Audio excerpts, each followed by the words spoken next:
Hi, I'm Alex Howards, and welcome to this week's episode of In Therapy, real-life therapy sessions as they happen. In this week's episode, we're going to be exploring how to navigate the challenging, difficult times, the inevitable lows that happen along the way on a transformational journey. Stay tuned till the end for my top tip on how to get things back on track when things are falling apart. If you haven't already, please like, subscribe, click the bell icon to stay notified as new episodes are released, and follow my other social channels for daily inspiration and support.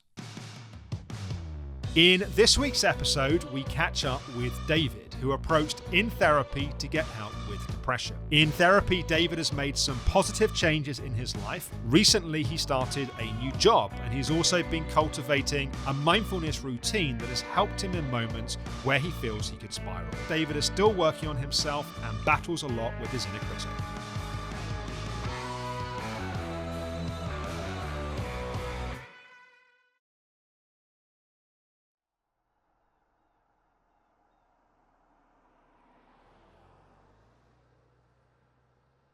Hi, David. Hiya. How you doing? I am doing good. How are you doing? I saw your video that you sent after the weekend. It sounds like things have been tough.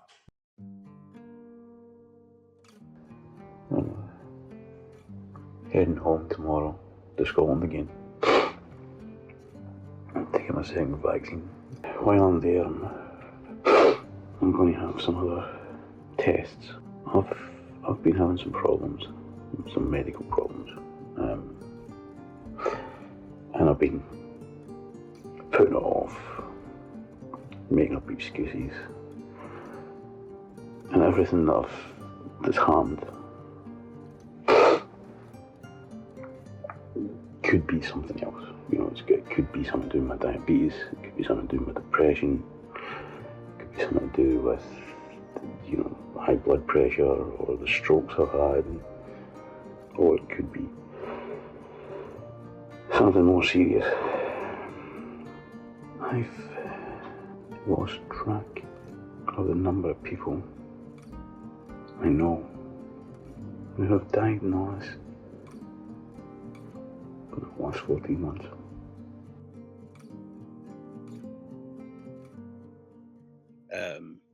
Saw the doctor today, and the health worries I had, I'm not quite so worrisome. Okay. I kind of got the all clear, so So you got the all clear in terms of cancer, but did you get any clarity in terms of what's causing symptoms? No, not really, but I got the all clear in terms of the cancer, so that's good. Yeah, sure. So it's kind of a weight off my mind. Just out of interest, what are the symptoms that you're experiencing? A lot of problems with passing water, pain in my back and in my genitals. Yeah. And could that be related to the strokes you experienced in the past, or to the diabetes? That's the thing. It's one of those things where everything's been getting sort of pushed to one side, because every symptom I've got could be something else as well. Right. But it was more the problems with passing water. That was the big worry. There's a degree of a dysfunction that goes along with strokes anyway. Sure. That's also something that happens with diabetes. There's also problems with your waterworks connected to diabetes, but it looks like the biggest problem with that aspect of it has actually been a tablet I was put on, which is actually a diuretic. Without getting too technical, it sort of it made me go to the loo all the time, but also it was quite weak. So, and that's one of the symptoms of prostate cancer. So yeah, and I just living with the fear or the anticipation of something like that is just enormously anxiety inducing for anyone. Yeah. I mean, it's beyond anyone that's got a history of anxiety or depression. That's just a really stressful And I think what happens is also after a while, you start to almost look for more symptoms to confirm the possible diagnosis, because you're trying to make sense of and understand what's happening. So are you still taking the medication which is causing the side effects, or you've now stopped taking that? I've now stopped taking that. Yeah. And have you seen an improvement in symptoms as a result of that? Not so far, because literally I only got the the sort of the sort of all clear today. So they've changed my medication from today. Got it. So yeah, I'm feeling considerably less stressed. Sure. No, I'm very pleased to hear, obviously, that you've got at least, it sounds like you've not just got the all clear, but it sounds like you've also got an explanation in terms of what's been happening, which I think helps take away the sort of ongoing sense of what's wrong, why is it wrong, what do I need to do about it? So I think that is great. I'm curious as to where you were over the weekend. How much of that sort of almost like emotional hole that you went into, how much of that was, it sounds like this was part of it because it was sort of ramping up your stress levels, but it sounds like there may have been some other ingredients to that as well. I know there was an incident that happened with a friend that you were describing. Yeah, I've had a bit of a wobble, bit of a tumble. I haven't felt this bad since sort of September, October. And it's partly my own fault.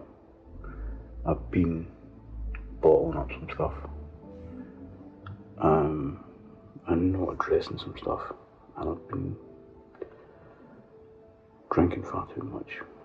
And last night I crossed the line. Someone I know had a breakup. Someone I'm interested in, but was also, I'm interested romantically, but would also just like to be their friend. And then last night it seemed like they were kind of, opening the door to the guy who fucked me over. And I was drunk and texted them. It's almost like life was going well for a little while, so I had to find a way to destroy it. I've been sort of journaling, as Alex suggested. If you can see that, it's a spider walked across the page. Yeah, I keep fucking up. I'm not that guy. That's not who I am. I'm really starting to come to the conclusion that I am just bitter and mean. I don't feel I can contain this rage and frustration. Jealous of other people all the time. Jealous of the lives they have. Because once I would like to be happy.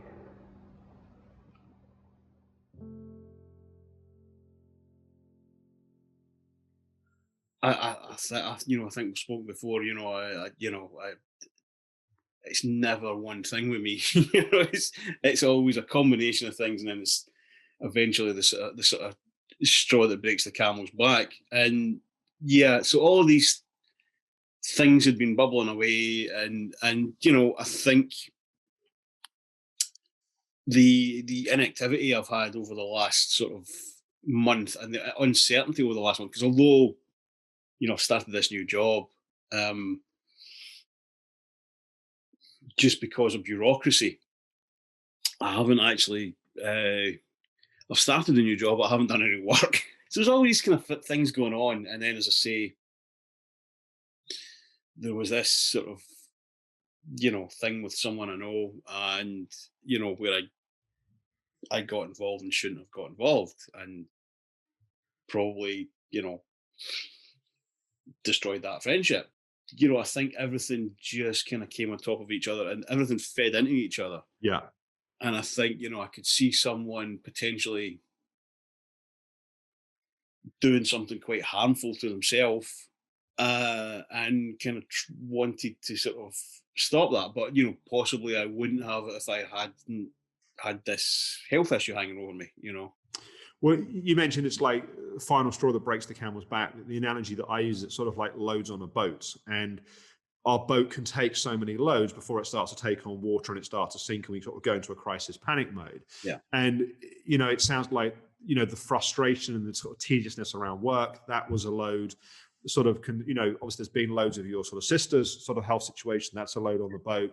There's then the sort of uncertainty around kind of, moving around between do I need to go back to Scotland or not? I need to get my second jab. That becomes a load. And then you've got this big kind of anxiety. What's happening in my body? Why is it happening? Could it be this? And if it's that, what? So it just sounds like there were a whole bunch of these loads on the boat. What I'm particularly interested in is how were you doing at that point with your sort of self-care and self-support? So things like your meditation, your journaling, your listening to your emotions, were those things still happening? Or was there a point? What often happens is the more loads we get, the more we need those things, but often the less we tend to do those things. And I was just curious how that piece has been. I was still meditating. Possibly not as much, simply because I had found a way of making the meditation a part of my daily routine, because Right. it was a way of finishing work. So because I wasn't working, Yeah, probably throw wasn't. things out a bit. Yeah. Yeah, I probably let it slip a bit,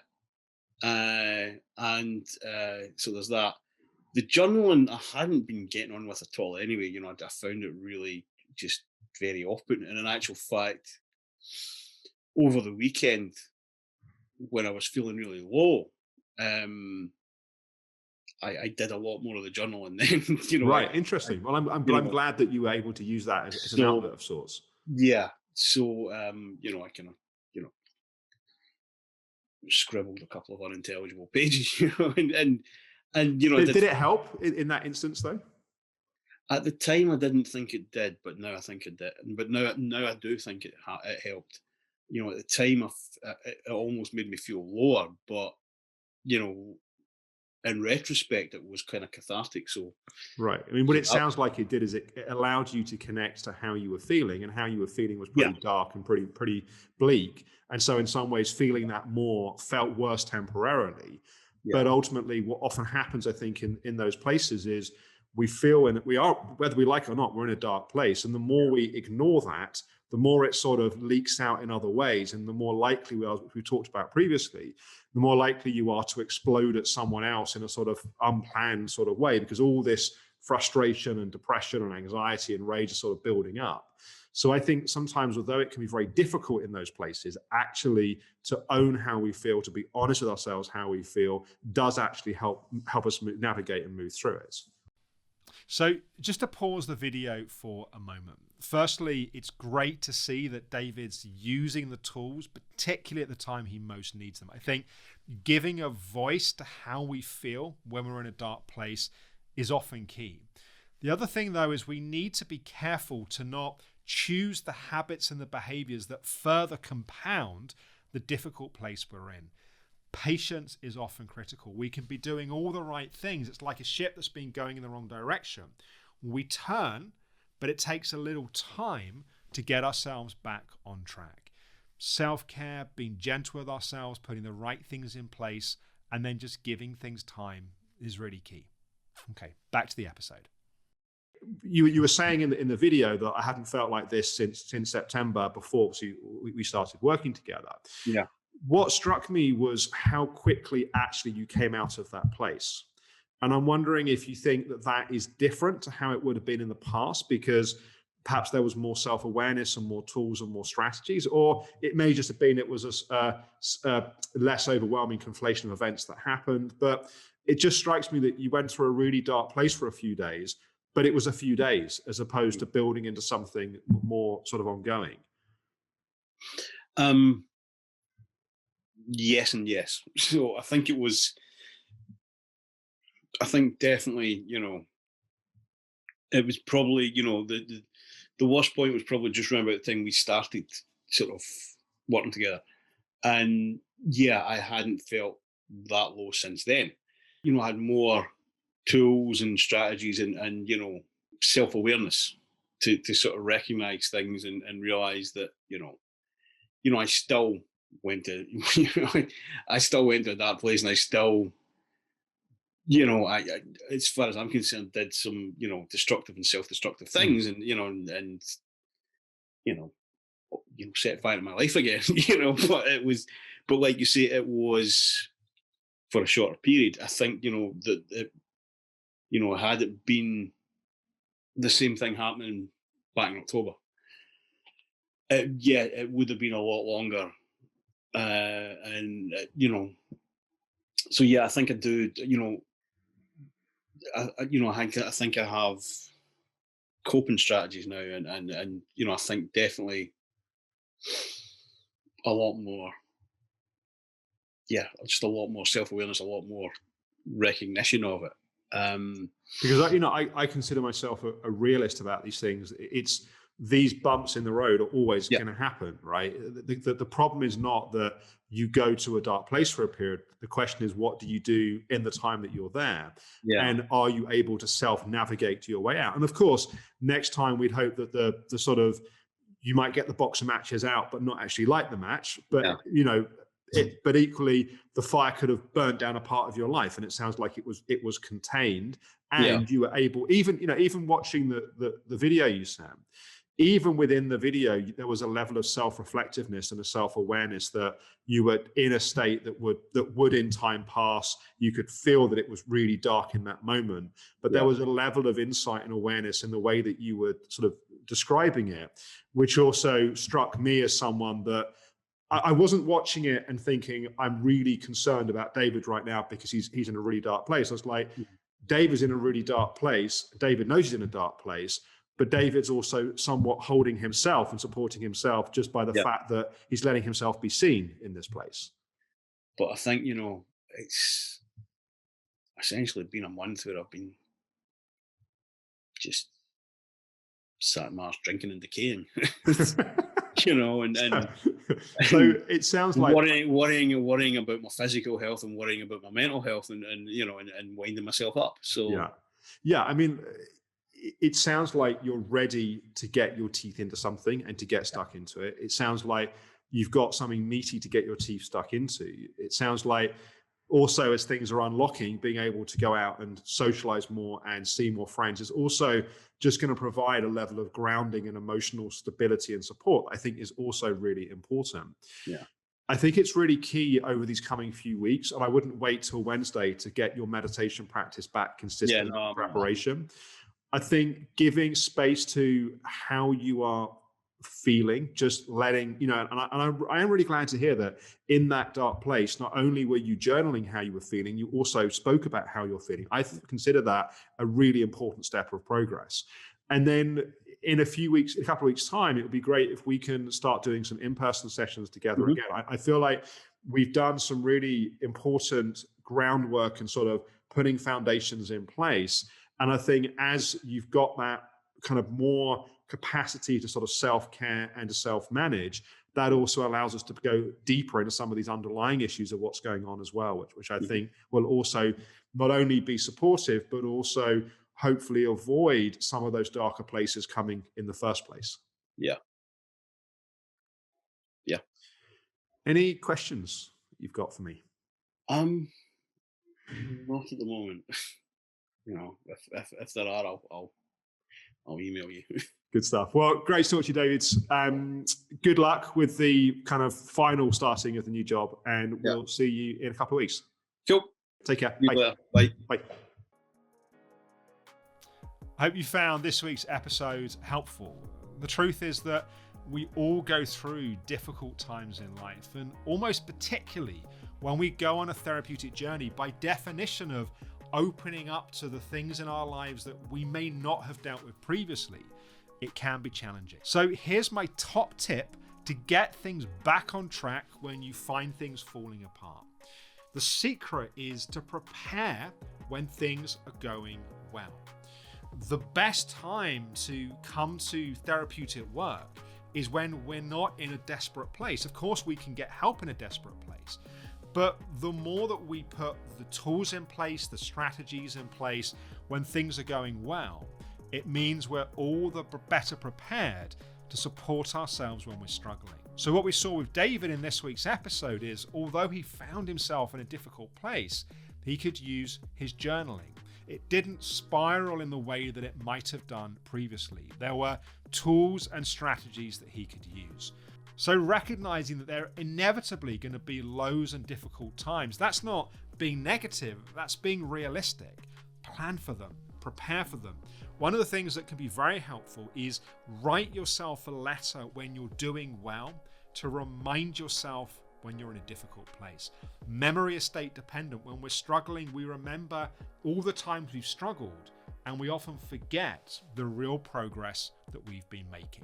If you'd like to connect with me, if you have questions that have come out of these episodes, we're going to be evolving my podcast Talking Therapy into some interaction with you, the community, the people that we make this content for. So you can have a little 5, 10, 15-minute chat with me about questions, reflections that are coming up. If you're interested in being part of that, you can comment below the videos or just email hello@alexhoward.com. On next week's episode, we're going to be catching up with Sally. It's the first time we've spoken to Sally in a while. We're going to be exploring some of the aftermath of her mum passing and how she's been navigating with that. Also, the importance of finding time and space for herself as her life is getting busier again, as her energy continues to come back. Here's a taste of what's coming up next week. It sounds like your energy's been improving quite a bit since we last spoke. In general, I've been really, really good. My mum hadn't officially left me anything in the will, or my brother. I'd just be curious to know a bit more about how you're doing with that. I don't have anything of my mum's. Didn't go to a funeral. I'm angry at my mum for not leaving us anything.